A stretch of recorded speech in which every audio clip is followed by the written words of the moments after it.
Breaking news champions ట్రోఫీలో భాగంగా ఇంకాసేపట్లో Dubai వేదికగా చిరకాల ప్రత్యర్థులు భారత్ పాక్ తలపడుతున్నాయి. ఓపెనింగ్ మ్యాచ్ లోనే ఓటమి పాలైన ఆతిథ్య పాకిస్తాన్ కు ఈ గేమ్ చాలా కీలకం. ఇందులో ఓడితే పాక్ సెమీస్ అవకాశాలు దాదాపు ముగిసినట్లే. అందుకే ఈ మ్యాచ్ లో ఎలాగైనా గెలవాలనే కసితో పాక్ బరిలోకి దిగుతోంది. మరోవైపు టీమిండియా తాను ఆడిన మొదటి మ్యాచ్ లోనే విజయంతో మంచి జోష్ లో ఉంది. ఇక ఇరు జట్ల బలాబలాలను పరిశీలిస్తే భారత్ కి ఫేవరెట్ గా కనిపిస్తుంది. అయితే పాక్ ను తక్కువ అంచనా వేయడానికి లేదు.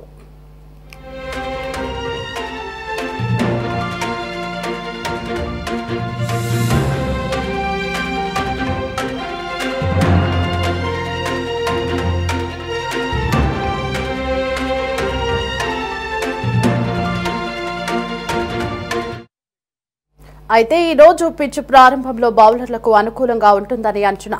సీమర్లో పోటీలో పెద్ద పాత్ర పోషించే అవకాశం ఉంది. ఆట కొనసాగుతున్న కొద్దీ బ్యాటింగ్ సులభతరం అవుతుందని అంచనా. ఇక 50 ఓవర్ల మ్యాచ్ లో మిడిల్ ఓవర్లలో స్పిన్నర్లు కీలక పాత్ర పోషిస్తారు. దుబాయ్ ఇంటర్నేషనల్ క్రికెట్ స్టేడియంలో ఇవాళ వర్షం పడే అవకాశం కేవలం 1% మాత్రమే ఉంది. అంటే భారత్ పాక్ మధ్య పూర్తిగా 100 ఓవర్ల మ్యాచ్ జరుగుతోంది. మేఘావృతమైన ఆకాశం ఉంటుందని దుబాయ్ వాతావరణ శాఖ వెల్లడించింది.